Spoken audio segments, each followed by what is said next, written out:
অফিসের সবাই আমাকে আত্মবিশ্বাসী বলে, কিন্তু ঘরে আমি অন্য কেউ।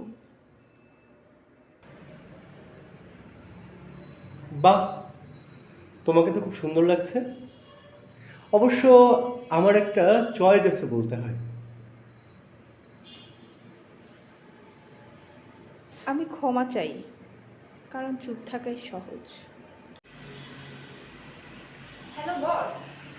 জি জি জি, বুঝছি। হ্যাঁ অবশ্যই। জি, ঘুমের পেছনে ছিল সাউন্ডটা একটু রাজনৈতিক কমাও। উদ্দেশ্য, প্রধান উপদেষ্টার কাছে ছিল প্রতিবেদন। তোমার কাছে তো অফিসই সব। তো ঘর বাড়ি সংসার সব বাদ দিয়ে শুধু অফিসই করো। সে তো কখনো হাত তোলে না আমার গায়ে, তাহলে এটাকে নির্যাতন বলবো কিভাবে?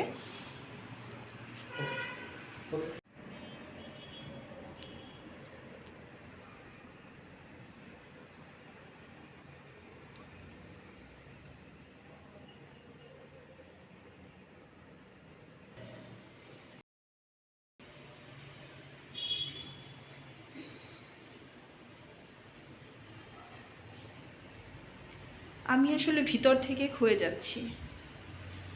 এটা ভালোবাসা নয়, এটা নির্যাতন।